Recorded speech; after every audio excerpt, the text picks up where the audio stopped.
looking at college football and shakeups with these coaches, I brought up Lincoln Riley and Brian Kelly. I got a few quick thoughts on those situations, then I got some Creighton and Nebraska thoughts I'm going to get to.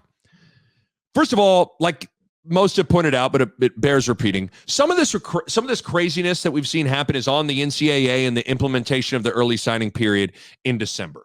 When you move that up in the calendar, you move everything in these coaching decisions up on the calendar as well. That has sped everything up in this coaching carousel. Those coaches almost have no choice but to take those jobs right now if they're going to take them. And these ADs and these chancellors and these board of regents have almost no choice but to fire guys and make coaching changes in the season if they're going to eventually. So otherwise, you're potentially throwing away a recruiting class because all the top 4 and 5-star dudes are going to be signed elsewhere. So certainly some of everyone's frustration with things should be directed towards that. As far as the two situations specifically, Lincoln Riley and Brian Kelly, I do think while they feel the same, they're a little bit different to me. Number one, Lincoln Riley's move makes all the sense in the world to me. Just whenever you're assessing a job, sometimes you got to take emotion out of it and look at it like this. Is your job the best job in your conference? Is your job the best job in the conference? You always want to have the top job in your conference. And if you look at it, Oklahoma was arguably the best job in the Big 12, especially with Texas's struggles and they haven't been able to get their act together. Oklahoma was the cream of the crop in that conference. Now that they're going to the SEC, I don't think it's a situation of Lincoln Riley being afraid of the SEC. I think he looks and goes, well, listen, Oklahoma's now like the 3rd or 4th best job. And then you look at USC, and USC is by far the best job in the Pac-12. By far. And you have a chance now to dominate that conference and really dominate the whole West Coast and western part of the United States with recruiting. So him taking that job makes complete sense to me. When you look at Brian Kelly, I mean, I get it from all the things I just laid out about Oklahoma and USC applying to Notre Dame and LSU, because it's hard to even assess Notre Dame because they're not in a conference. Notre Dame's like almost its own island, its own entity with how you judge it in college football with some of this stuff. And a part of me does wonder if Brian Kelly has seen what has happened when he gets into the playoff and plays some of these top SEC teams and goes, man, it's going to be hard for us to have the horses at Notre Dame to ever consistently win against those top SEC teams when you do get in the playoff. But so I get it on that level, but where I don't get it and what is still just like mind-blowing and sad, it is incredibly sad and shocking to watch a coach leave his team while they have a chance to make the college football playoff and win a national championship. That's unreal. I don't even know what the equivalent would be. Like, I mean, is that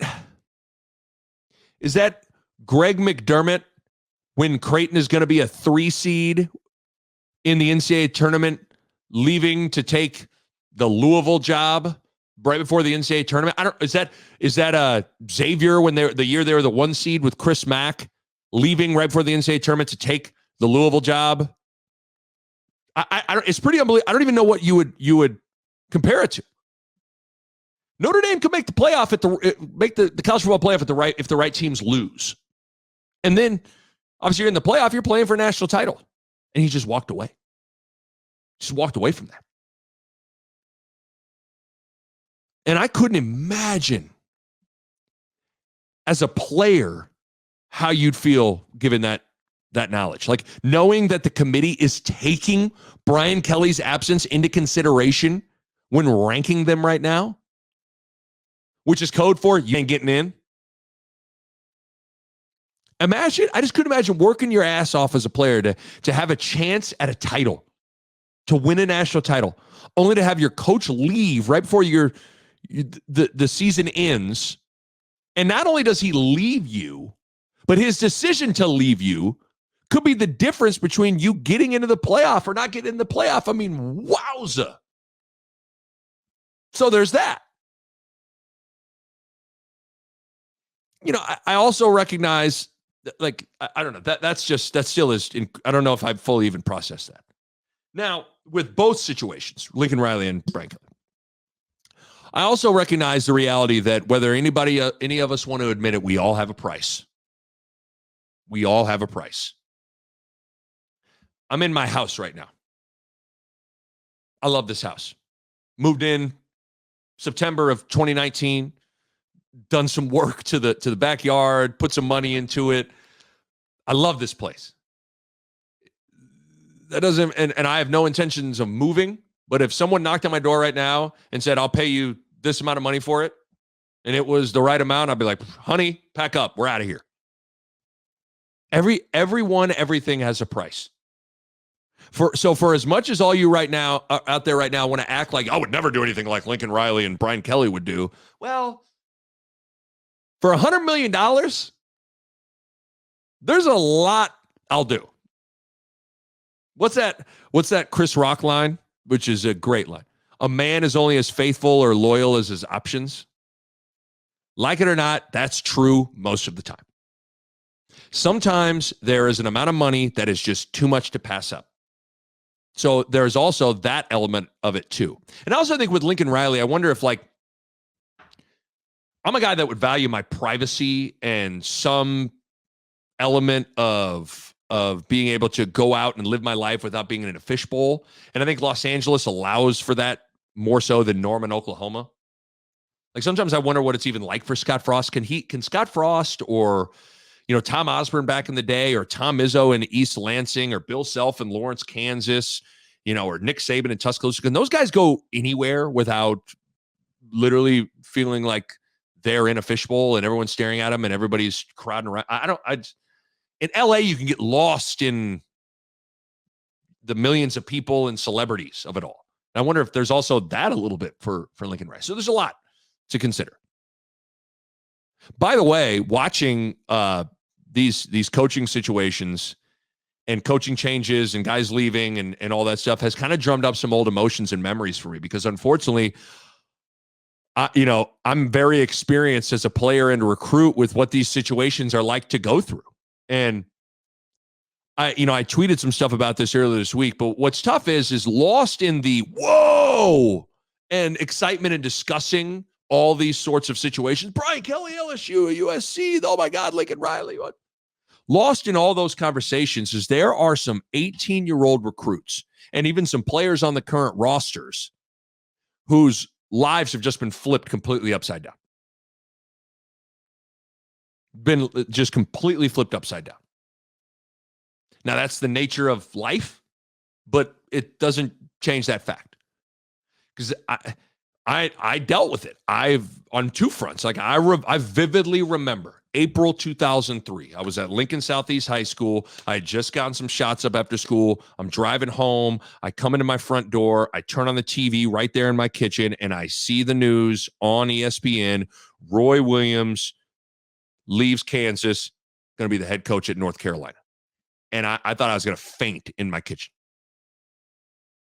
I was devastated. I had just, after spending 2 or 3 years stressing about going on visits and thinking about my college basketball decision and where I was going to go spend the next 4 years of my life, who I wanted to play for, what system I wanted to play in, I had arrived at the decision that I was going to go play for Roy Williams at the University of Kansas. And then, boom, Roy Williams is headed to North Carolina. And I'm like, oh my God. Just like that, rug pulled out from underneath me. And it's one of those things. My life has ended up being great, and it led me down a path of playing for two of the best coaches to ever coach basketball. I got to then cross paths with and play for Bill Self for 2 years, who I love that man. He's a Hall of Famer. And then it ultimately led me to go to Creighton and play for Dana Altman, who I think is a future Hall of Famer. And I love that man. So my life has ended up well, but I'll never forget that feeling in my kitchen in April of 2003. And I'll never forget the subsequent weeks of figuring out what the hell am I going to do? Because a little bit, not to I don't want to bore you guys with a little bit on my background. I wasn't, so I was a preferred walk-on at Kansas. So I hadn't signed a letter of intent. What had happened was Kansas, what's weird, I was a weird recruit. Kansas recruited me harder than any other school. Other than that, there was a lot of mid-major schools, Ohio, Boise State, Creighton, Bowling Green, a lot of those types of schools. But Kansas recruited me harder than anybody. And they came to more high school games. They came to more AAU games. Ohio probably came to a little bit more, but they came to more AAU games. I talked to Coach Williams or Coach Joe Holiday at the time every week for 2 years. And they were always upfront and honest with me. At the end of the recruiting cycle after my junior year, heading into my senior year, they said, here's what we see you, Nick. You are 6th on our list of top perimeter players. We are going to take 3 perimeter players. We have offers out to 5 guys. If some of those guys turn them down and it gets to you, scholarship's yours. I was like, cool. Love the honesty. All right, I'll wait it out. J.R. Giddens, McDonald's All-American, he commits to Kansas. Jeremy Case scored 2,000 points from McAllister, Oklahoma. Really good shooter. He commits to Kansas. But then Shannon Brown commits to Michigan State. Marcus Dove commits to Oklahoma State. It comes down to Omar Wilkes, and I'm right behind him. Omar Wilkes, son of Jamal Wilkes, is deciding between UCLA and Cal and Kansas, and Omar Wilkes chooses Kansas. So I'm the odd man out. And right after that decision happened, I had Kansas kept on recruiting me, and Roy Williams then convinced me, said, hey, listen, I see a role for you here. We still want you here. Would you be interested in walking on? We still want you here. And after considering all these other options, I decided that's where I wanted to go. The reason I bring that up, my situation was unique. So now there's nothing contractually binding me to the University of Kansas, which was good and bad. It's good because it allowed me the flexibility. If I wanted to pursue some other options, I could have, because there was nothing binding me to KU. But it was bad because all it would have taken was for Bill Self to swoop in and go, Nick Bahe, I don't want that. No, I don't want him. And now I'm sitting there. It's late April, early May. Summer school starts in a month for a lot of these schools, and I'm left going, where am I going to go? I don't know. I still don't know what I would have done if Bill Self would have said, I don't know. I don't know. Because it was a different world back in 2003. There was the transfer portal wasn't like it was. Scholarships that people usually didn't have scholarships open, all those kinds of things. So I guess I'm bringing that up because like a lot of this week has kind of conjured up some old emotions of the stress of like, what am I going to do? Who's going to be the next coach at Kansas? Where am I going to go? Do I fit this guy? Does this guy want me? Do I even want to go play for this guy? Remember when Bill Self was hired, I was like, okay. I mean, I had watched Darren Williams and D. Brown, Luther Head. I love that team. I'm like, okay, I got to meet with him. All this stuff. I mean, it's stressful. It is stressful. And now, I mean, as time has passed, like, listen, I don't blame these coaches for doing what's best for them, but some of these recruits then are put in a really tough spot. They're put in a really, really tough spot. The other thing with this, everything that's happened with Brian Kelly, Lincoln Riley this week, has been, people have talked about how, in particular, the Notre Dame players found out Brian Kelly was leaving them, that they had to find out through Twitter, social media, and the news. They didn't hear it from Brian Kelly. And then by the time the news got out, there was, the report that Brian Kelly sent a message to all the players, hey, yep, it's true, I'm leaving. There's a meeting tomorrow at 7 a.m. I'll explain to you that. And unfortunately, I know a thing or two about that as well, because after my junior year at Creighton, we had just lost in the NCAA tournament in the first round to Nevada. And so after my junior year, Dana Altman left to take the Arkansas job for about 48 hours. Now, in ultimately a shocking twist, he comes back to Creighton. If you remember, he went through the introductory press conference, did the Pick Zooey thing and all that stuff, and then 48 hours later, he's back in Omaha as the Creighton coach. But the reason I bring that up is because I didn't find out about that from Dana Altman. I'm walking into one of my classes, and I get a text from a friend that simply says, assuming you heard Altman to Arkansas. I'm like, the fuck? What? Huh? So I'm immediately calling some of my teammates. I'm calling Dotzler. I'm calling Dane Watts. I'm like, wait, were you guys hearing this? What? Lo and behold, it was true. And you're like, whoa. And I remember at the time feeling really upset about that for a while, like really upset. Yeah, I would say things like, it's not him leaving is one thing, but the fact that he didn't tell us we didn't hear it from him first, that really bothers me. And all I know is that the more I get removed from that, the more I think two things. Number one, it would have hurt either way. Whether I heard it from a text message from my friend and then verified it online, or Dana Altman called us in and told us, it would have hurt either way. And then the second thing is along those lines is, sure, ideally it would have been nice to hear it from Dana Altman first, but we don't live in an ideal world, especially with big news like that. The one thing I will say, though, with all this stuff, so one of the players at that 7 a.m. meeting for Notre Dame videotaped Brian Kelly's meeting with the team and telling him that about why he took the LSU job and all this stuff. And I watched that video, and it couldn't have been more different than when Altman finally met with us to tell us he was leaving. Because I'll never forget that meeting. Because Dana Altman, Mr. Stoic, never would show sort of sentimental emotion. Very rarely. When Dana Altman finally met with us a few hours after the news broke in the locker room that he was in fact leaving for Arkansas, he walked in, he could hardly speak. He was crying the whole time. He was devastated. He would start a sentence and he would start crying. He would try to say something and get choked up. He was devastated. Devastated.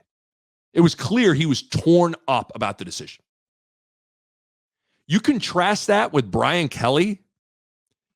He couldn't have seemed more emotionally indifferent about it all. No emotion, no tears, which is odd to me. Now, not saying everyone processes these sorts of things the same way, but I saw that and thought, like, I don't know. Brian Kelly has come off a little phony to me with all this stuff. And then you see Brian Kelly speaking at the LSU basketball game after being hired, and he had this like half Southern accent as he was talking. You're like, man, is this dude a phony baloney? What's the deal? I thought that was interesting as well. So unfortunately, I have a lot of experience in coaches leaving and taking another job and flipping your world upside down as a player and recruiting, and then not finding out from the coach if they're taking another job. Wild, man. Wild stuff, the stuff you experience if you go through this thing called life.